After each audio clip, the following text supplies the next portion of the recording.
The moment I saw Patricia Whitmore standing in my driveway holding my snow shovel keys like they were evidence in a murder trial, I knew my Tuesday morning in Rochester, Minnesota, was about to get a whole lot worse. I had just gotten home from my overnight shift at the hospital where I work as an ER nurse. My name is Frank Sullivan, and I had been living in the Meadowbrook Estates subdivision for exactly 8 months. 8 mostly peaceful months until Patricia became the new HOA president 6 weeks ago. Since then, she had been on a campaign to make everyone's life miserable in the name of property values and community standards. "Those are mine," I said, getting out of my truck and pointing at the keys dangling from her perfectly manicured fingers. The silver key ring caught the weak January sunlight, and I could see the distinctive red tag I had attached to them. Red for winter equipment, blue for summer. It was my system, and it worked. Patricia, a woman in her mid-40s with the kind of haircut that screamed manager requests and returning items without receipts, stood her ground. She wore a puffy North Face jacket that probably cost more than my mortgage payment, designer jeans, and boots that had clearly never seen actual snow before today. "These were found on HOA common property," she said, her voice dripping with the kind of authority that people who peaked in high school tend to develop later in life. "According to Section 12, Paragraph 4 of our community guidelines, any items left on common areas for more than 24 hours become HOA property and are subject to confiscation." I rubbed my eyes, exhausted from a 12-hour shift dealing with 3 car accidents and a kitchen fire victim. "Patricia, those keys were in my shed that is on my property, behind my fence in my backyard." "Your shed extends 3 inches over the property line into the community greenbelt area," she said, pulling out a folder from under her arm. Of course, she had a folder. "I had it surveyed last week." "That makes it partially on HOA property, which means anything inside it is subject to HOA jurisdiction. You had my property surveyed without telling me. I don't need permission to survey HOA property, Frank." She said my name like it tasted bad. "Now, if you want these keys back, you will need to submit a formal request at our next HOA meeting, which is scheduled for 2 weeks from now. In the meantime, I will be holding on to them for safekeeping. I need those keys today. We are supposed to get 8 more inches of snow tonight, and I need to get my snow blower out of the shed." Patricia shrugged, a gesture that somehow managed to be both dismissive and aggressive. "Should have thought about that before you built an illegal structure that encroaches on community property. I have already prepared a violation notice. You will have 30 days to either move the shed or remove it entirely. That shed was there when I bought the house. The previous owners built it 15 years ago. Not my problem," Patricia said, turning to walk away. "Grandfather clauses expired when the new HOA board took over. We are committed to strict enforcement of all community standards." I watched her walk down my driveway, my keys still in her hand. My exhausted brain tried to process what had just happened. How had she even gotten those keys? The shed was locked. The gate to my backyard was locked. Had she seriously broken into my property? I pulled out my phone and called my neighbor, George Martinez. George had lived in Meadowbrook Estates for 20 years and had warned me about Patricia when she first started campaigning for HOA president. "She did what?" George said when I explained the situation. "Took my keys right out of my shed. George, I need to know something. Did I ever tell you about the security system I installed in there? The one that alerts the police station directly." "Yeah, you mentioned it when you were having it put in last month. You said you wanted it because you keep your late father's tool collection in there, and some of those tools are worth serious money." "Right. So here is my question. I was at work all night. I got home maybe 15 minutes ago. If she took those keys from my shed, she would have triggered the alarm, but I did not get any calls from the police. George was quiet for a moment. What time did you leave for work yesterday? 3 in the afternoon. And the alarm arms itself automatically 30 minutes after you lock up, right? Yeah. So if she went in there any time after 3:30 yesterday afternoon, the alarm should have gone off. I pulled the shed security app up on my phone. My hands were shaking, partly from cold and partly from anger. The app showed the alarm history, and there it was. Entry detected at 4:45 p.m. yesterday. Alarm triggered. Alert sent to Rochester Police Department District 2 station. Police response logged at 4:52 p.m. George, the police responded to my shed alarm yesterday at 4:52 p.m. While you were at work, while I was at work, and while Patricia was apparently breaking into my shed. George let out a low whistle. Frank, she does not know about the alarm, does she? I never told anyone except you and the security company. It is not exactly something I advertise. So Patricia just committed breaking and entering, triggered a police response, and has no idea that there is a record of it. I felt a grim smile forming despite my exhaustion. And she is currently in possession of stolen property. You need to call the police and file a report. I am going to do better than that. I am going to let her hang herself. I spent the next hour on the phone with the Rochester Police Department, explaining the situation to Officer David Chen.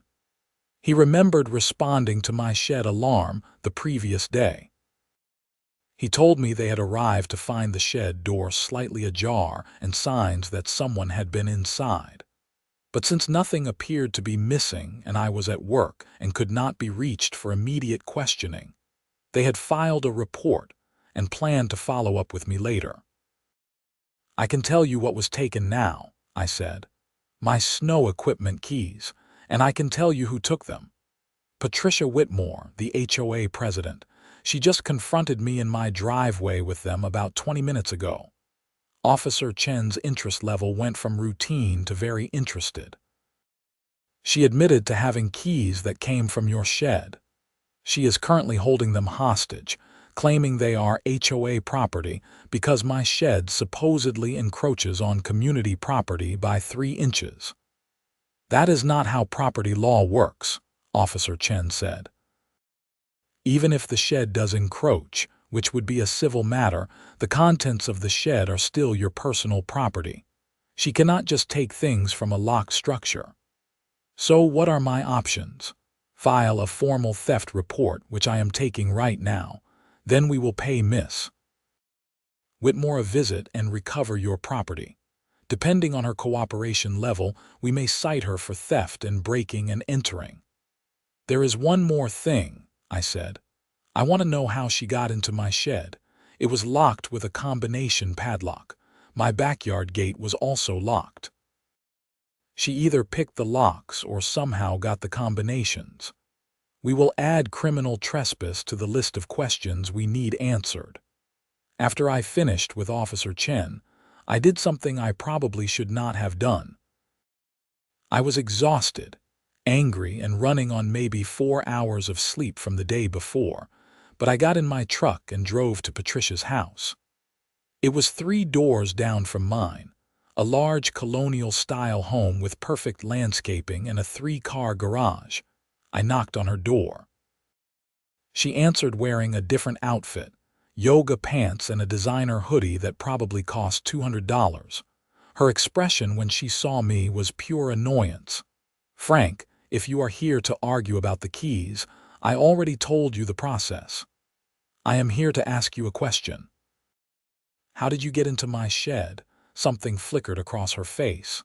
Uncertainty, maybe. The door was open. The door was locked with a combination padlock. Try again. Well, it was not locked when I checked it yesterday during my routine community inspection. Routine community inspection. Is that what you are calling breaking and entering now?" Her face flushed red. "I did not break anything. The door was unlocked, and since the shed is partially on HOA property, I have every right to inspect it. And the gate to my backyard. How did you get past that? The side gate was open." "No, it was not.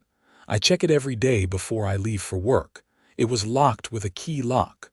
Patricia crossed her arms. "Are you calling me a liar?" "I am saying that somehow you got into my locked backyard, into my locked shed, and took my property. I am just trying to understand how that happened." "I do not appreciate your tone, Frank. I think you should leave now." "I will leave. But you should know that I have contacted the police about my stolen property. They will probably want to talk to you." Her face went from red to pale in about 2 seconds. "Stolen property? I did not steal anything. I confiscated items from HOA property as per my duties as president." "That is an interesting defense. You will have to explain it to the police." I left before she could respond, feeling slightly better but also slightly guilty for confronting her directly. I should have just let the police handle it, but I wanted to see her reaction when she realized I was not going to just roll over and accept her power trip. Back at home, I tried to sleep but could not. My mind was racing with everything that had happened. I kept checking my phone, waiting for an update from Officer Chen. Finally, around 2 in the afternoon, he called. "We just finished speaking with Miss Whitmore," he said. "She has agreed to return your keys, which my partner is delivering to your house now. However, I need to inform you that we are filing charges against her for criminal trespass and theft." "What did she say about how she got into my property?" Officer Chen sighed. "She claimed that, as HOA president, she has master keys to all community gates and that the shed lock was already open. However, when we asked to see these supposed master keys, she could not produce them. She also could not explain why she did not inform you before entering your property, or why she took items from your shed without documenting them properly. So she was lying. It appears that way. She also made several statements about HOA authority that are not legally accurate. We informed her that HOA rules do not supersede property rights or criminal law." "How did she react to that?" "Not well. She threatened to have the HOA sue the police department for harassment. Then she called her husband, who is apparently an attorney. He told her to stop talking to us immediately. So what happens now? She will receive a citation in the mail for criminal trespass and petty theft. She will have to appear in court or pay a fine. If you want to pursue civil damages for the time and stress this has caused you, that is a separate matter. I just want my keys back and for her to leave me alone. The keys are on their way to you now. As for leaving you alone, I suggest you document any future interactions with her or the HOA. If she retaliates in any way, that could be additional charges." Officer Chen's partner, Officer Lisa Rodriguez, arrived 10 minutes later with my keys. She was professional and sympathetic, making notes of everything while she took photos of my shed, the locks, and the property line that Patricia claimed my shed was violating. "Between you and me," Officer Rodriguez said, pulling out a tape measure, "this shed is not over the property line. I am measuring from the survey stakes your neighbor pointed out to me, and the shed is a good 6 inches inside your property boundary. So she lied about that too. Looks like it. You might want to get your own survey done, just to have documentation. If the HOA tries to force you to move or remove the shed, you will have proof that it is entirely on your property." I thanked her and finally, was able to try to get some sleep. I managed about 4 hours before my phone woke me up. It was a number I did not recognize with a Rochester area code. "Mr. Sullivan, this is James Whitmore, Patricia's husband. I think we need to talk.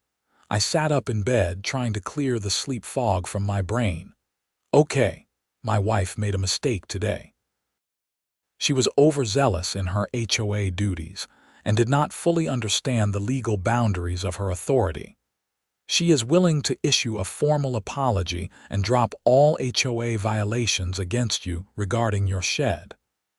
That is good to hear, but the police are the ones pressing charges now. I do not really have control over that. James Whitmore sighed. I understand. I am not asking you to interfere with the legal process. What I am asking is for you to not pursue any civil action against Patricia or the HOA. She acted as an individual, not in her official capacity, despite what she may have said. Mr. Whitmore, I have not decided what I am going to do yet.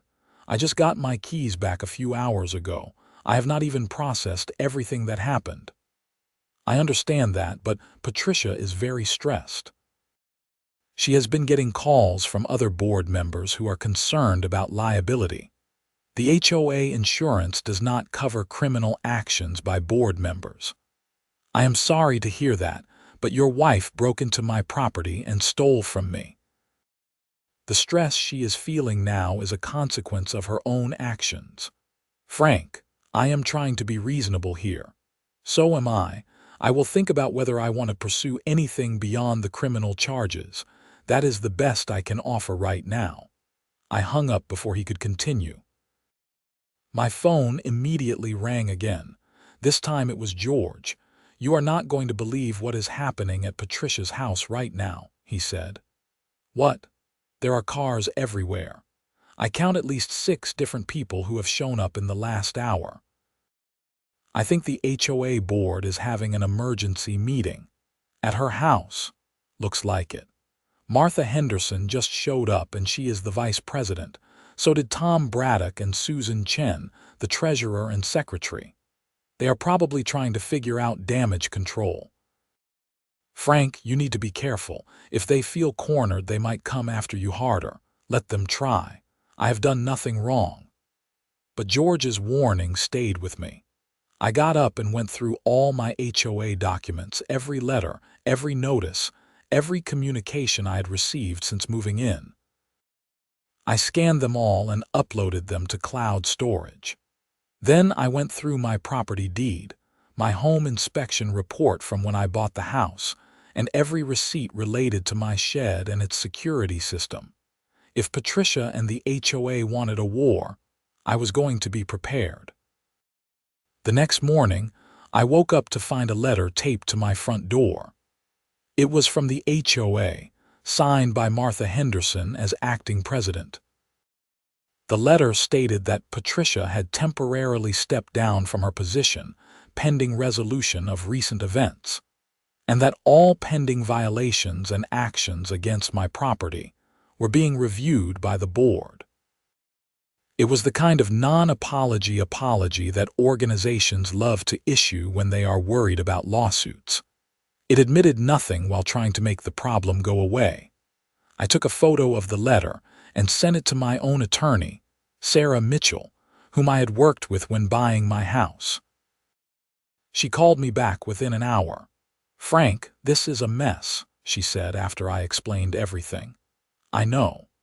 The good news is you are completely in the right. The bad news is that HOAs can make your life miserable even when they are wrong. They can fine you, put liens on your property, and make it difficult to sell if you ever want to move. So what do? Document everything, which you are already doing. Show up to every HOA meeting. Make sure everything is on the record. And most importantly, do not give them any legitimate reason to come after you. Mow your lawn on time, follow all the reasonable rules, and be a model homeowner. That is what I have been doing. I know, but now you need to be extra careful. They will be watching you, looking for any excuse to retaliate. Also, I strongly suggest you file a complaint with the Minnesota Attorney General's office about the HOA's conduct. HOAs are supposed to be regulated, and what Patricia did goes beyond simple power tripping. I spent the rest of the day filing complaints, documenting everything, and preparing for what I knew would be a long fight. I also had a professional survey done of my property, which cost me $600, but confirmed what Officer Rodriguez had measured. My shed was completely within my property boundaries, nowhere near the HOA Greenbelt area. That evening, I got a text from an unknown number. "This is not over. You have made a powerful enemy." I screenshot the text and forwarded it to Officer Chen, who told me to keep records of any threatening communications. He also said that the text would be added to Patricia's case file, as it appeared to come from a phone registered to her. "She is not very smart, is she?" I said. "No," Officer Chen agreed. "She is not." The next HOA meeting was scheduled for the following Thursday, and I made sure to attend. The meeting was held at the community clubhouse, a bland room with folding chairs and bad fluorescent lighting. About 30 homeowners showed up, which was apparently triple the normal attendance. Martha Henderson opened the meeting looking deeply uncomfortable. She was in her 60s, a retired teacher who had probably taken the vice president position thinking it would be a nice way to stay involved in the community. She had not signed up for this drama. "Before we begin regular business," Martha said, "I want to address recent events. Patricia Whitmore has temporarily stepped down as HOA president while certain personal matters are resolved. I will be serving as acting president during this time. The board wants to assure all residents that we take property rights seriously and that any actions taken by the previous administration are being thoroughly reviewed." A hand shot up. It belonged to Tom Braddock, a guy in his 50s who lived 2 streets over. "Are we going to talk about the fact that our HOA president committed crimes?" Martha looked pained. "Tom, there are ongoing legal matters that I cannot discuss in detail. But she broke into Frank Sullivan's property and stole from him. That is what the police report says. I got a copy from the city this morning. I had not expected someone else to pull the police report, but I was glad they did." The room erupted in conversation, everyone talking at once. Martha banged a gavel. "Please, everyone, I understand there are concerns. The board is taking this seriously. We have already consulted with our attorney and our insurance company." "What did they say?" Someone called out. "They said that actions taken by board members outside the scope of their official duties are not covered by HOA insurance. They also said that the board should distance itself from those actions and cooperate with any legal proceedings." Another hand went up. This was Susan Chen, the secretary. "I want to state for the record that I was not aware of Patricia's plans to inspect Frank Sullivan's property or confiscate any items. I do not believe any other board members were aware either." Martha nodded. "That is correct. Patricia acted alone, without board approval or knowledge." "So she went rogue," Tom said. "Great. That is who we elected to lead our HOA." "Tom, please," Martha said. "We are trying to handle this appropriately." "Now, regarding Mr. Sullivan's property, the board has voted to withdraw all violation notices and to issue a formal apology for any distress caused. We are also implementing new procedures to prevent this kind of situation from happening again." I raised my hand. Martha looked like she wanted to ignore me, but she could not. "Yes, Frank. I appreciate the apology, but I want to know what these new procedures are. What is going to stop another board member from deciding they have the right to enter private property without permission? We are requiring that all property inspections be documented in advance, with notice given to homeowners at least 72 hours before any inspection occurs. We are also clarifying that board members have no authority to enter locked structures under any circumstances without owner permission or a court order. And what about the claim that my shed encroaches on HOA property? Are we going to address the fact that Patricia apparently lied about that? Martha looked down at her papers. We have reviewed the original survey from when your home was built. Your shed is entirely within your property boundaries. Any statements to the contrary were incorrect. You mean false, Tom said. She lied to justify breaking into his shed. The meeting continued for another hour, with various residents expressing outrage, concern, and in a few cases, defense of Patricia. There was a small faction of people who thought I was making a big deal out of nothing, that Patricia had just made an honest mistake in her enthusiasm to maintain community standards. One woman, Deborah Preston, actually said, "If people just followed the rules, our HOA president would not have to work so hard to enforce them." "Following the rules does not mean giving up your constitutional rights," I replied. "She broke into my property. That is not enforcement. That is a crime." "Well, maybe if your shed was not such an eyesore, she would not have felt the need to inspect it." "My shed is not an eyesore. It is a standard wooden shed that matches my house. And even if it was an eyesore, that would not give anyone the right to break into it." George stood up. "I have lived in this neighborhood for 20 years. I was here when the HOA was founded. It was supposed to make our community better, not give power-hungry people the right to harass their neighbors. What Patricia did was wrong, and we need to acknowledge that clearly." There was applause from about half the room. The other half sat in uncomfortable silence. After the meeting, several neighbors came up to me to express support. But I also got some dirty looks from Patricia's friends, and one guy, Robert Pierce, actually bumped into me hard enough that I almost spilled my coffee. "Oops," he said, not sounding sorry at all. "Maybe you should watch where you are going." "Maybe you should watch who you are threatening," I replied. Robert leaned in close. "You have caused a lot of trouble for a good woman. Patricia was just trying to keep our neighborhood nice. Now she might have a criminal record because you could not take a little feedback about your property. She broke into my shed and stole my keys. That is not feedback. Your shed is ugly, and it makes the whole street look bad.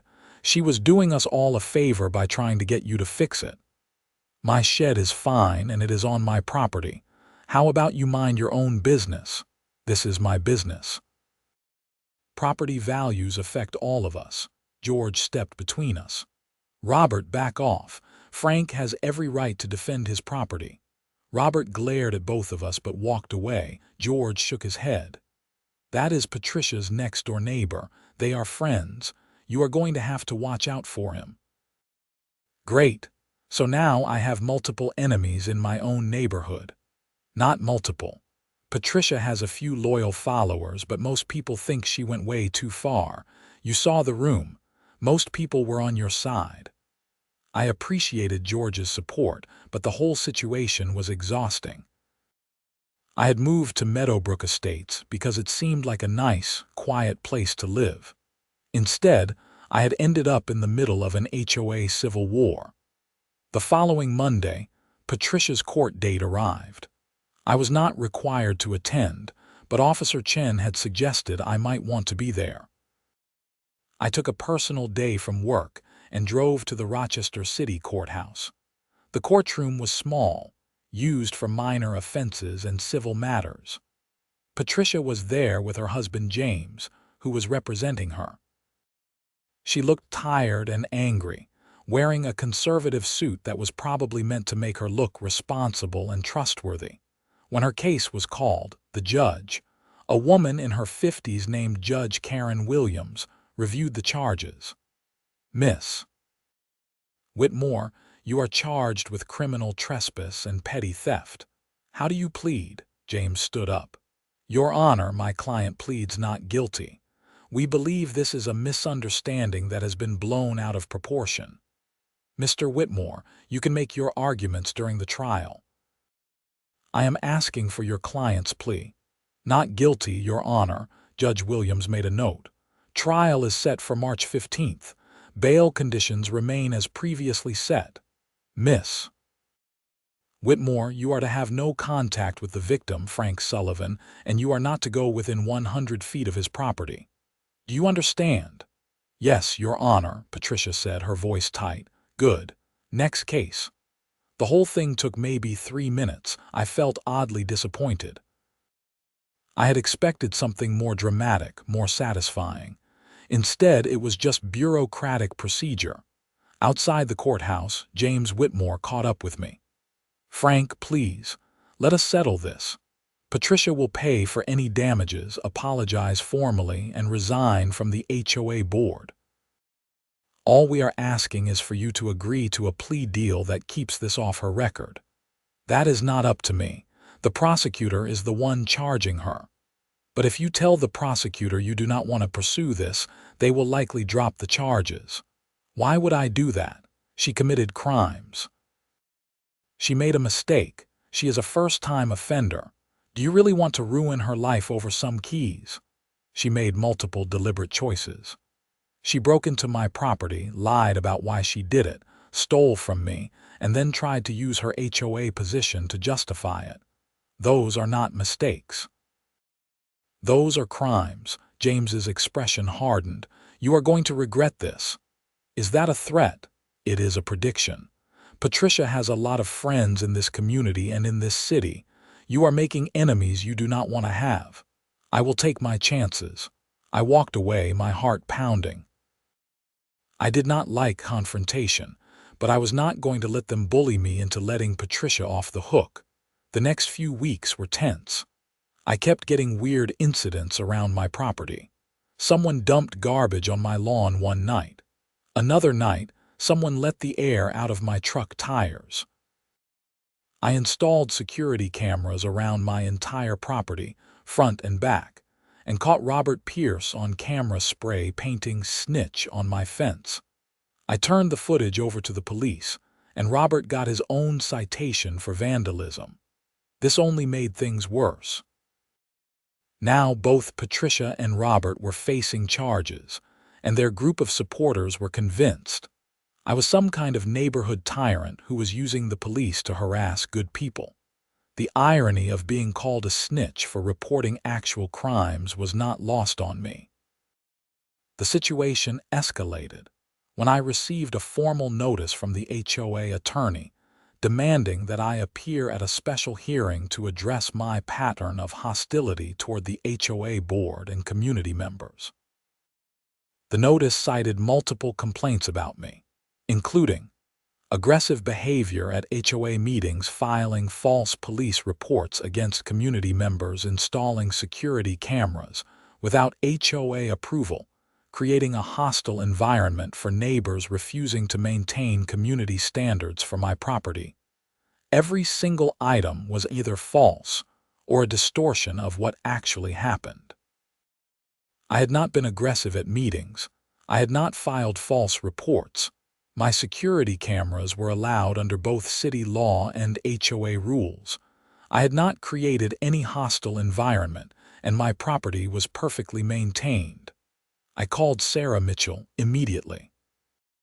"This is retaliation," she said after reading the notice. "They are trying to turn you into the bad guy to distract from what Patricia did. Can they do this? They can hold a hearing, but they cannot punish you without legitimate cause. I will attend the hearing with you, and we will fight every allegation. Meanwhile, I am going to file a complaint with the State Attorney General about the HOA's retaliatory behavior." The hearing was scheduled for 2 weeks away. In the meantime, I kept my head down, went to work, and tried to live my life. But it was hard. I felt like I was under constant surveillance, like every move I made was being watched and judged by Patricia's supporters. Then something unexpected happened. I got a call from Martha Henderson. "Frank, this is Martha. I need to talk to you off the record." "Okay." "I am resigning as acting HOA president, effective immediately. I did not sign up for this. Patricia's supporters on the board are trying to use the HOA to punish you, and I will not be part of it. The hearing they scheduled is a sham. They have already decided to fine you and put a lien on your property. Can they do that? Not legally, no, but they are going to try. I wanted to warn you. Also, I am going to the Attorney General's office myself to file a complaint about board corruption. Several other reasonable board members are doing the same. We are done with this nonsense. Martha, thank you. I really appreciate this. Frank, I am sorry. I voted for Patricia because I thought she would be organized and efficient. I did not realize she was the kind of person who would abuse her authority like this. What she did to you was wrong, and the board's response has been even worse. Martha's resignation was announced the next day, along with the resignation of 2 other board members. The HOA was imploding. An emergency election was scheduled, and several longtime residents who had never been interested in board positions suddenly stepped up to run, specifically to prevent Patricia's supporters from taking control. The special hearing against me was canceled, officially because there was not a quorum of board members to hold it. Unofficially, it was because the HOA attorney had advised them that proceeding would expose the HOA to massive liability.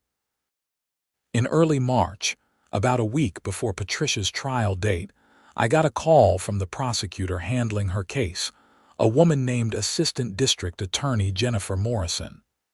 Mr. Sullivan, I wanted to update you on the case. Miss Whitmore's attorney has approached us about a plea deal. What kind of plea deal? Guilty plea to criminal trespass. The theft charge gets dropped. She will pay a $500 fine, complete 20 hours of community service, and will be on probation for 6 months. No jail time, and after successful completion of probation, she can apply to have the charge reduced to a violation instead of a misdemeanor. So basically a slap on the wrist. For a first-time offender, it is a reasonable outcome, but I want to know how you feel about it. You are the victim here. I thought about it. Part of me wanted to see Patricia face harsher consequences, but another part of me just wanted this whole thing to be over. What happens if we go to trial? We will probably win. The evidence is strong. But trials are unpredictable, and there is always a chance of acquittal. If we win, she would likely face similar consequences to what the plea deal offers, maybe slightly harsher. If we lose, she walks away with nothing on her record. And the probation, what does that mean? It means if she commits any other offenses during those 6 months, the plea deal can be revoked and she would face the original charges plus whatever new charges apply. It is a safeguard. What about a restraining order?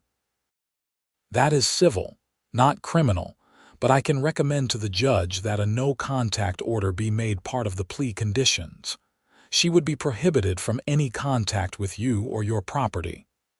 Okay. If the plea includes a no-contact order and she has to publicly acknowledge what she did, I will support it. I will make sure those conditions are included. Patricia's plea hearing was held on March 12th. I attended, sitting in the back of the courtroom. Patricia looked smaller than she had before, less confident. When Judge Williams asked her to explain what she had done, Patricia's voice shook. I entered Mr. Sullivan's property without permission and took items that belonged to him. I believed at the time that I had authority to do so as HOA president, but I was wrong. I had no right to enter his property or take his belongings. I am sorry for my actions and for the distress I caused Mr. Sullivan. It sounded rehearsed, because it obviously was, but at least it was an acknowledgement of what she had done. Judge Williams accepted the plea deal and laid out the terms. $500 fine, 20 hours of community service, 6 months probation, and a no-contact order preventing Patricia from any communication with me or entry onto my property. She also had to formally resign from the HOA board, which she had not yet done. "Miss Whitmore," Judge Williams said, "I want to be very clear. HOA boards have specific, limited authority. They do not have the authority to enter private property without permission. They do not have the authority to seize personal belongings. They are not law enforcement. If you ever find yourself in a position of authority again, I strongly suggest you educate yourself on the actual limits of that authority. Do you understand?" "Yes, Your Honor." "Good. Violation of any term of this plea agreement will result in immediate revocation and prosecution on the original charges. You are dismissed." And just like that, it was over. Patricia and her husband left quickly, not looking at me. I felt a strange mixture of relief and anticlimax. Outside the courthouse, Ada Morrison caught up with me. "How are you feeling?" she asked. "Honestly, tired. I am glad it is over, but I am not exactly celebrating." "That is normal. Justice does not always feel satisfying, especially in cases like this where emotions run high. But for what it is worth, you did the right thing by standing up for yourself. Too many people let bullies get away with this kind of behavior because it is easier than fighting back." "I did not really have a choice. She forced my hand." "You had a choice. You could have let her keep the keys, accepted the violation notices, and moved your shed. A lot of people would have done that to avoid conflict. You chose to fight for what was right. That matters." I thanked her and headed home. George called me while I was driving. "I heard Patricia took a plea deal. How are you doing?" "I am okay, ready to move on." "Good. Because I have some news. The HOA election results came in. The new board is completely different, all reasonable people who actually care about the community, not power tripping. And guess what? They voted to amend the community guidelines to explicitly prohibit board members from entering private property without permission, and to create an appeals process for any violations. That is good news. It gets better. They also voted to censure Patricia officially, and to send a formal apology letter to you on behalf of the HOA. You won, Frank. You actually won. It did not feel like winning, but I supposed it was the best outcome I could have hoped for. My property rights were secure. Patricia was facing consequences for her actions, and the HOA had been reformed to prevent future abuse. A few days later, I got the formal apology letter from the new HOA board. It was signed by the new president, Tom Braddock, the guy who had pulled the police report and spoken up at the meeting. The letter acknowledged that I had been treated unfairly, that the previous board had overstepped its authority, and that the new board was committed to respecting property rights and following proper procedures. It was nice, I supposed. But what I really appreciated was the return to normalcy. No more threatening texts. No more garbage on my lawn. No more watching over my shoulder every time I left my house. Robert Pierce pleaded guilty to vandalism and got community service and a fine similar to Patricia's. He glared at me every time we happened to see each other, but he kept his distance. In April, we got a late spring snowstorm. One of those weird Minnesota weather events where you think winter is over and then you get 6 inches overnight. I went out to my shed, used my keys that Patricia had stolen and that had started this whole mess, and got out my snow blower. It started on the first pull, and I spent a peaceful hour clearing my driveway and sidewalk. George came out to wave at me, and I ended up clearing his driveway too. Then I did Martha Henderson's driveway because she was elderly and had stuck her neck out for me. By the time I finished, I had cleared 6 driveways on my street. That evening, I got a knock on my door. It was Tom Braddock, the new HOA president. "Hey Frank, I saw you out there clearing everyone's driveways. That was really kind of you." "No problem. I had the equipment and the energy. Listen, I know the last few months have been rough. I wanted to personally apologize for how you were treated. The HOA is supposed to make our community better, not make residents feel attacked. I appreciate that, Tom. I also wanted to ask if you would consider joining the HOA board. We have an opening for a regular board member, and I think you would bring a good perspective. I almost laughed.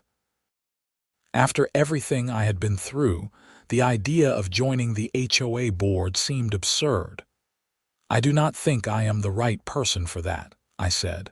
Why not? You stood up for what was right. You know the rules better than most people now. And you clearly care about the community, or you would not have spent your evening clearing everyone's snow. Tom, I cleared snow because it needed to be done and I had the equipment. That does not mean I want to be on the HOA board. Fair enough. But think about it. Sometimes the people who do not want power are the best ones to have it. They are less likely to abuse it. He left, and I thought about what he said. But no, I definitely did not want to be on the HOA board.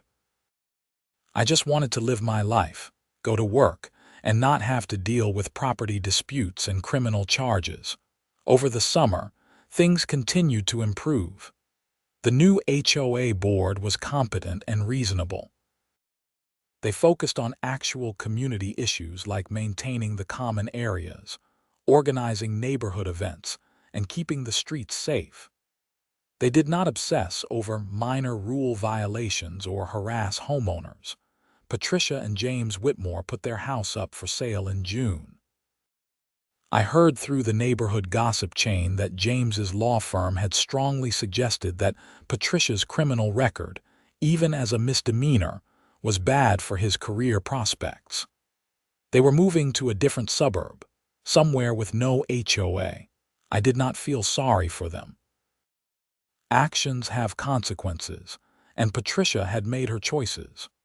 Robert Pierce also moved, though in his case it was because multiple neighbors had complained about his behavior, and the HOA had actually started enforcing violations against him. Turns out his yard was not as perfect as he liked to pretend, and once people started looking closely, there were all sorts of rule violations. Overgrown bushes, unpermitted fence extensions, junk stored in his garage that was visible from the street. By the time August rolled around, Meadowbrook Estates felt like a completely different neighborhood. People were friendlier. The HOA meetings were shorter and less contentious. There was a sense that we were actually a community instead of warring factions.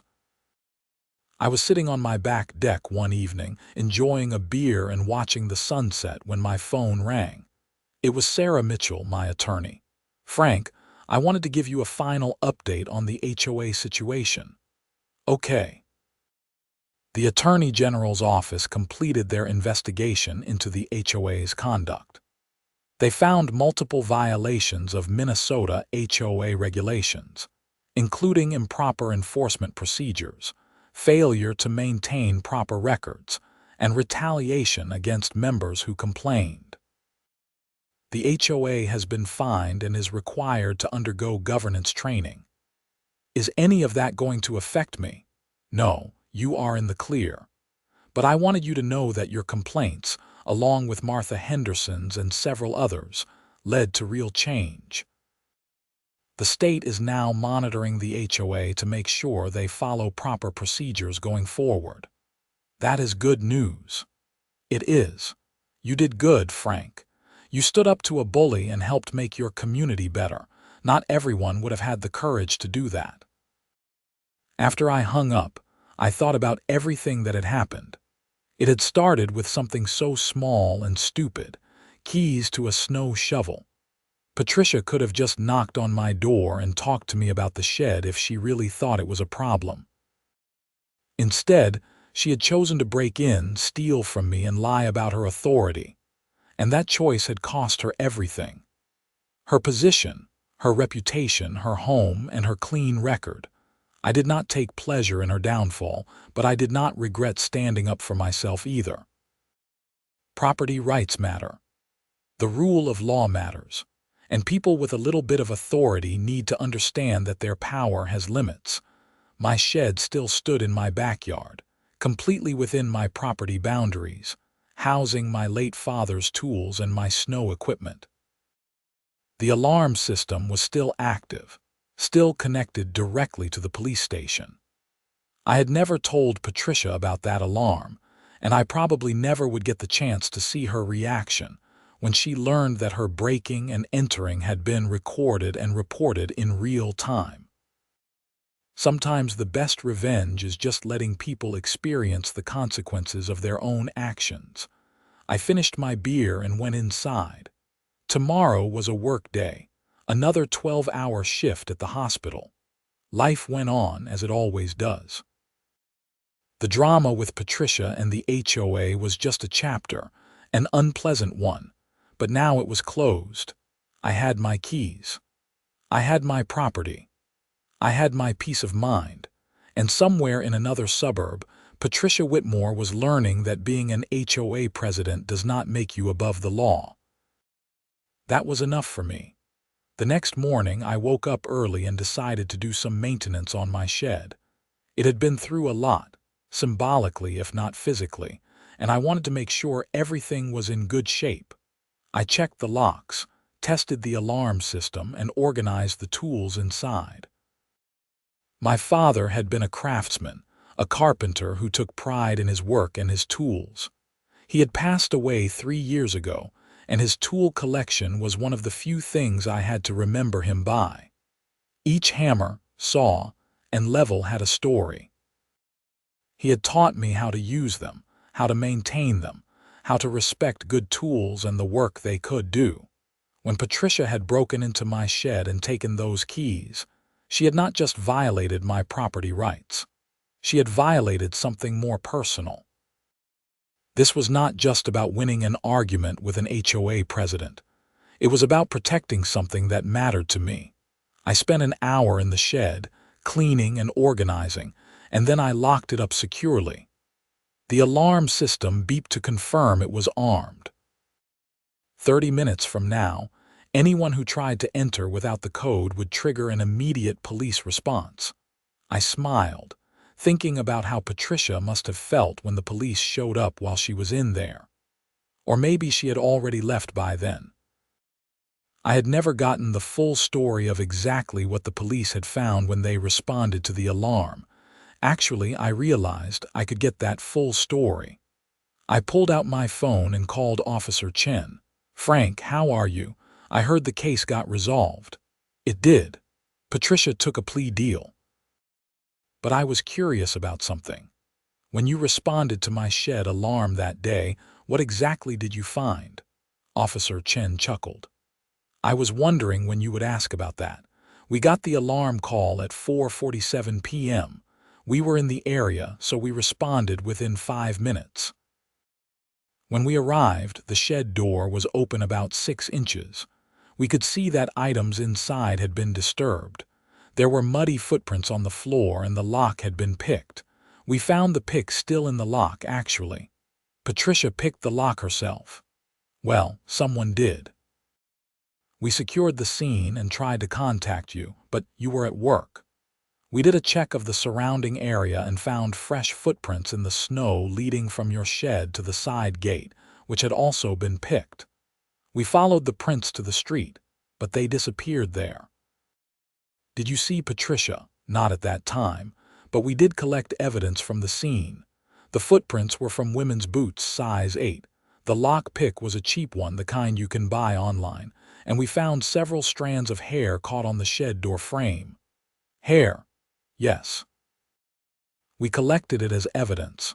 When Patricia became a suspect, we compared it to her hair. It was a match.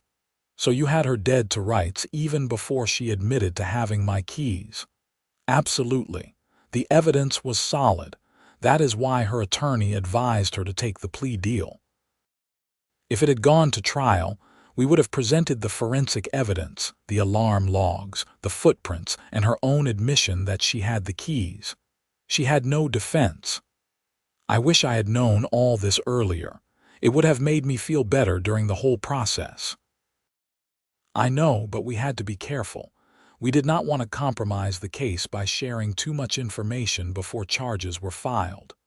But yeah, Patricia made a lot of mistakes that day. Breaking in was the first one. Leaving evidence everywhere was the second. And then confronting you with the stolen keys was the third. If she had just kept her mouth shut, it would have been harder to prove who broke in. But she could not help herself. She had to gloat about her power. Exactly. That is what gets most criminals caught. They cannot resist bragging or explaining why they were justified in breaking the law. I thanked Officer Chen and hung up. Knowing the full story made everything feel more complete. Patricia had not just made one bad decision. She had made a series of them, each one compounding the last.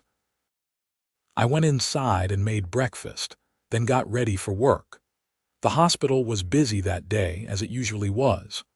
Working in the ER meant constant chaos, constant life and death decisions, constant pressure.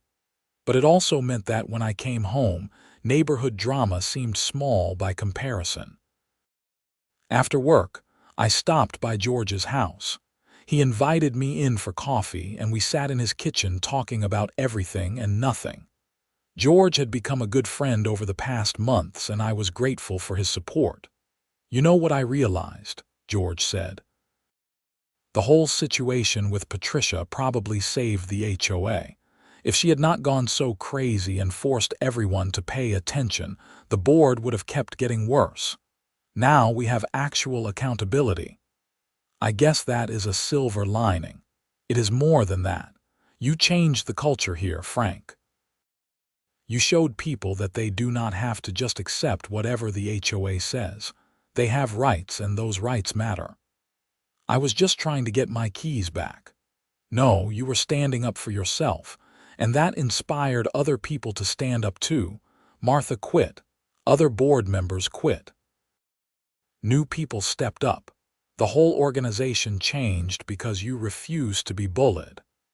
I had not thought about it that way, but I suppose George was right. One person standing up can make a difference, even in something as mundane as an HOA dispute. Over the following months, life continued to normalize. The new HOA board proved to be competent and fair. They updated the community guidelines to be clearer and more reasonable. They started a monthly newsletter to keep residents informed. They organized community events that people actually wanted to attend. In October, the HOA held a Halloween party at the community center. I almost did not go, but George convinced me.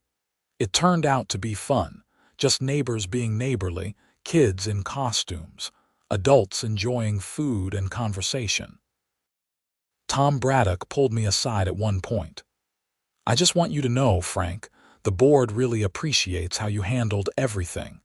You had every right to be angry and vindictive, but you were not. You just wanted fair treatment, and once you got it, you moved on. That is the kind of person this community needs." "Thanks, Tom. I appreciate that. The offer still stands, by the way. If you ever want to join the board, we would be happy to have you. I will think about it." I probably would not take him up on it, but it was nice to be asked.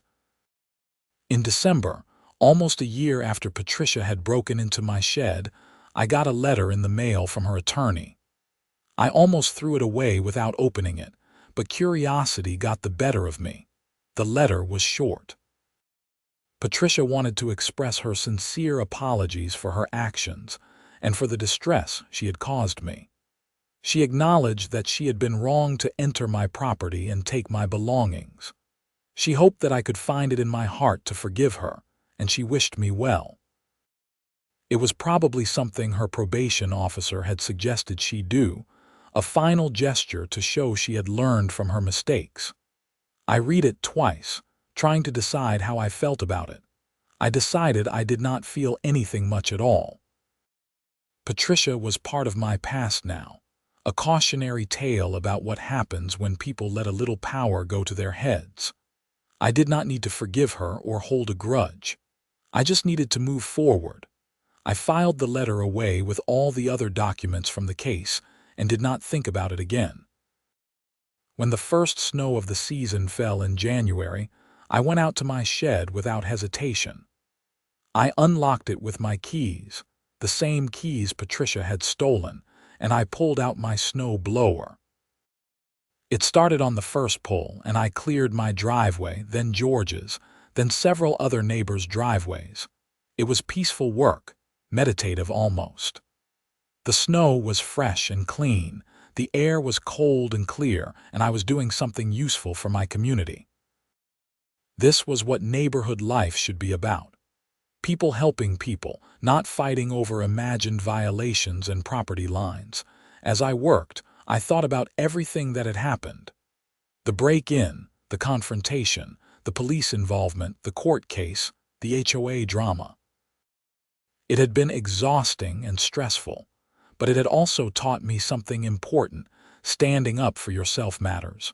Property rights matter. The rule of law matters. And communities are only as good as the people who are willing to fight for fairness and accountability. Patricia had tried to use her position to bully me into compliance. Instead, she had lost everything.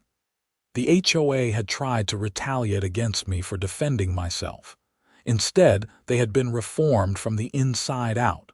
Sometimes, doing the right thing is hard. It would have been easier to let Patricia keep the keys, move my shed, and avoid all the conflict. But easier is not always better. Sometimes you have to stand your ground, even when it is uncomfortable, even when it costs you time and energy and peace of mind. Because if you do not stand up for yourself, who will? I finished clearing the snow and put the snow blower back in the shed. I locked it securely, and the alarm system armed itself with a soft beep. My property was secure. My rights were protected. My community was better than it had been a year ago. And somewhere, hopefully, Patricia Whitmore had learned that being an HOA president does not make you above the law, and that people will defend their rights when pushed too far. I went inside, made myself a hot chocolate, and sat down to enjoy the rest of my day off. Outside, the snow continued to fall, peaceful and quiet. Inside, I was warm and content. Life was good. And I had my shed, my keys, and my peace of mind. That was all I had ever wanted.